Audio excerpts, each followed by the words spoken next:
finance bill. Finance bill. The real finance bill now has arrived in Parliament. Yes. Wiki ijayo tunarudi kwa barabara. Inciting Kenyans to violence. And also, if you look at even the whole documentary, they never spoke about the issue, even giving the president's speech ample time to be heard. They were very keen to show the other side of the story. Yes, guys, don't try to swipe up this video. Shame on you, this government of William Samoei Arap Ruto. Unaona guys, cha kushangaza ni kwamba William Ruto wants BBC to delete this video ama hii document ambayo iliweza kuriliziwa. Unaona watu wangu? So hiyo ni kichwa ya William Samoei Arap Ruto. Because now, very well you understand this government has a spokesperson ambaye anaitwa Isaac Mwaura. Amejaribu kufika London, kufikia BBC channel ili waweze kucancel ama kudelete hiyo video, because hiyo video inaendelea kutrend na inaendelea kufikia ulimwengu nzima. Unaona watu wangu, sijui kama unanipata watu wangu. William Ruto ameona aibu kubwa zaidi, and he is also demanding that BBC, iwapo hawataweza kudelete hiyo video, basi pia wamulike ni nani aliweza kuban the parliament na ni kina nani hawa waliweza kuoccupy the parliament. Very well guys, tunaelewa wale watu ambao waliweza kuoccupy the parliament ni Gen Zs, because parliament ndio inaaminika kwamba inatekeleza sheria na ni wao waliweza kupitisha finance bill 2024 to 2025. Sijui kama tunapatana watu wangu. Nataka nikupeleke step by step, usikize clips step after nyingine. Because sasa mambo yamechemka hapa nchini Kenya, and William Ruto ako na wasiwasi kubwa watu wangu. That's why niko na hii platform, lazima tuzungumze. Kesho utaniambia Raipendo ulikuwa na platform, why is it that au kuna tuambia mambo? Why is it that au kuna leta discussion? Tufanye discussion. Unaona wakati ambapo tutakuwa na discussion hapo kwenye comment section, tutakuwa tunazungumza hapo kwenye comment section, na nitakuwa najibu kila mtu, na pia nitakuwa na respond kwa maswali na kila kitu. So guys, kwanza ensure umelike video watu wangu. Kama kawaida, hii channel imekuwa ikisupportiwa na wewe na imekuwa ikishikiliwa pia na wewe. So nina imani ya kwamba utaendelea kusupport hii channel. Na hizi saa ambazo nienda kulike tena hii video, acha wewe pia uweze kufunguka kwa kila kitu ambacho unakifanya ili uweze kuprosper hapa nchini Kenya. Kwa hivyo guys, first of all, kabla tuendelee, I want to listen to Isaac Mwaura, a spokesperson of the government of Kenya. Kisha tuendelee na mazungumzo. Sikiza. As it was really put very clearly, the BBC documentary that was aired, is really, one-sided because they didn't have a view of the government. Obviously and sincerely, we really send our most sincere condolences to the families of those affected. And we have IPOA on the cases. They have already issued a statement of the 60 deaths that were recorded. About 22 cases have been finalized. And there is more information to this that we shall be releasing as well, so that then these issues are being taken care of. And that is very important. However, it is true to say that also those who did the documentary should have sought government opinion on the same, so that they can be fair and balanced, and so that we can have a proper story that also shows the two sides of the situation. For example, they show a parliament being burnt, but they don't show who is doing it.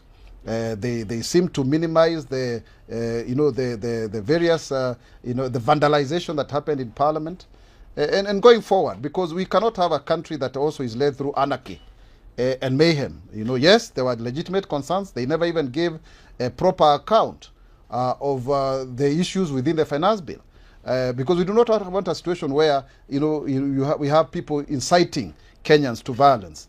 And also, if you look at even the whole documentary, they never spoke about the issue, even giving the president's speech ample time to be heard. They were very keen to show the other side of the story.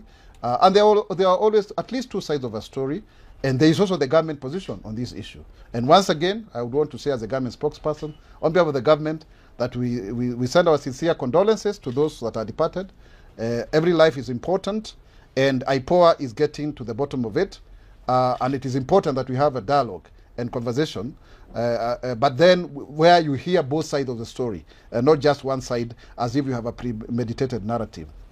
We've already reached out to BBC. It's good to say that very clearly on these issues, and we have already expressed our sentiments to them, and we will be communicating going forward as far as this matter is concerned. Unaona watu wangu? So these people, they want now BBC to do an investigation about those who occupied the parliament na ni kina nani walichoma parliament. Unaona watu wangu? So mambo yamechemka. And I want you also to listen to the parliament.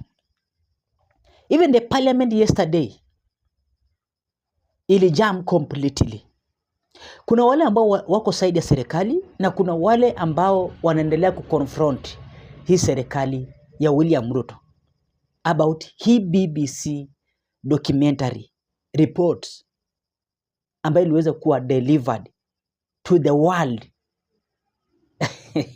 Na hii ndio kitu Gen Z pia walikuwa nangojea kwa hamu na gamu. About the event that happened in June the 25th. A very sad day indeed. Tragic and shameful. Tragic in the sense that we lost lives of our fellow Kenyans. Shameful in the sense that democracy of the parliament was about to be infringed. And nevertheless, it has come at this time, a time that we have really moved on. We spoke about that issue in this house, discussed it, sympathized, mourned our fellow Kenyans who passed on during that day. However, it has come at this time again. As much as we agree that our fellow Kenyans lost their lives, unfortunately, but we also moved on to ensure that we reconcile the country as we move on.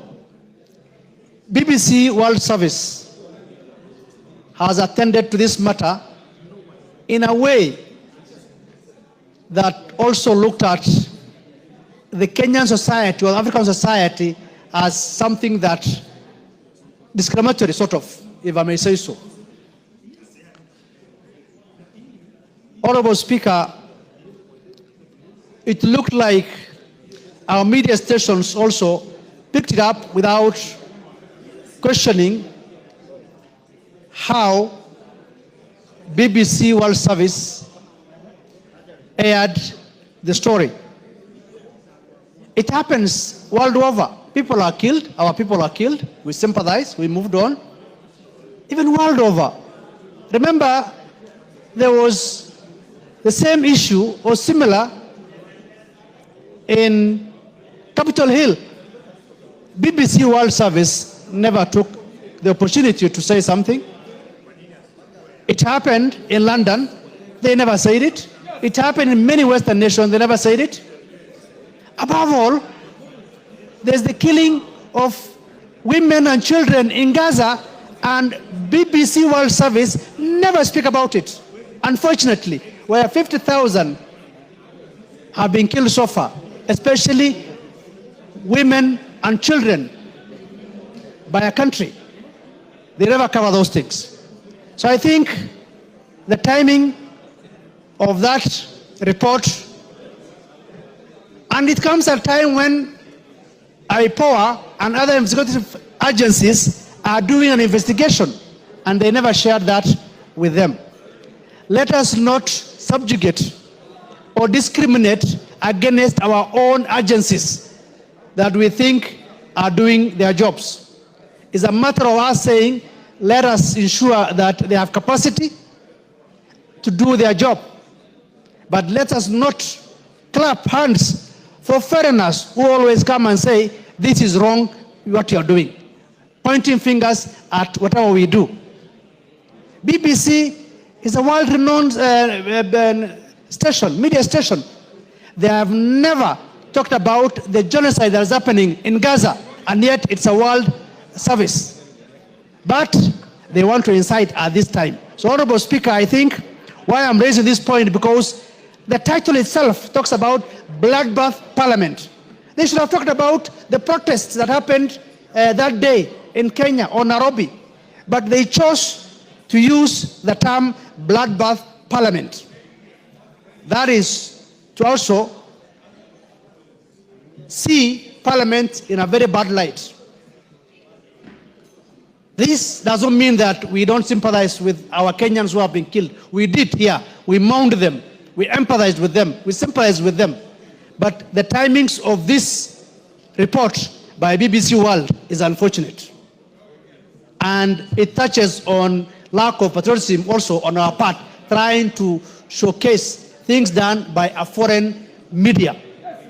I want to take on BBC World. Please go to Gaza and report also what is happening in Gaza as well. Honorable Speaker, I wanted to bring that to attention of the House so that they are also aware that this is a national matter that is happening in our soil. Thank you very much, Honorable Speaker.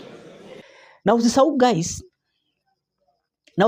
guys kwamba the same finance bill ambayo iliweza kusababisha Gen Zs ku-occupy the parliament tena imedraftiwa pale kwa parliament. Sikiza. Honorable members, Article 221 of the Constitution as read together with Section 39 of the Public Finance Management Act 2012 requires the National Assembly to consider the estimates of revenue and expenditure of the national government, parliament, and the judiciary for each financial year. These estimates, once approved by the National Assembly, form the basis for the Annual Appropriation Act. Honorable members, as you may be aware, the estimates have since been submitted and tabled before the National Assembly as required by the law. Consequently, and pursuant to the provision of Standing Order 235, the estimates now stand committed to respective departmental committees and the Budget and Appropriations Committee for consideration. The departmental committees are required to engage with the relevant stakeholders to ensure the participation of all players in the process.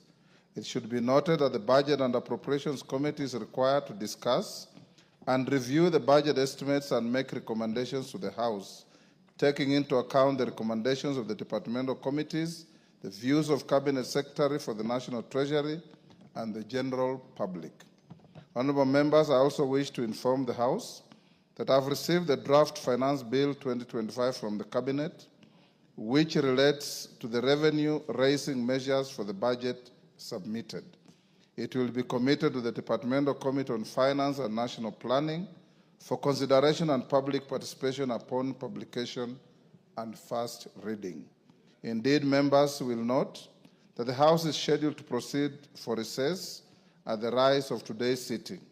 This break will provide adequate time for committees to embark on this activity, among others. Finally, I encourage members to actively acquaint themselves with the contents of the estimates and to participate in the exercise and ensure that their views and those of their electorate are taken into account during the consideration of the national.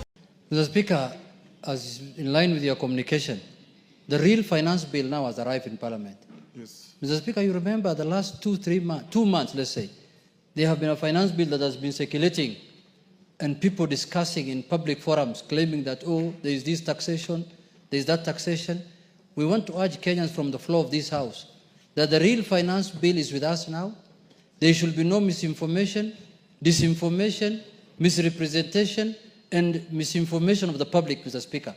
The finance bill should be interpreted in accordance with what is written in the finance bill. And please, we have only one finance bill in the House. If you want to import your own things into the finance bill, that please don't mislead Kenyans. And the people I am talking to are exactly facing my eyes. I don't want to mention names, Mr. Speaker. They are looking at me in the eye. We know each other, Mr. Speaker. They're in this house, some of them. Please, let us tell the public exactly what is in the finance bill.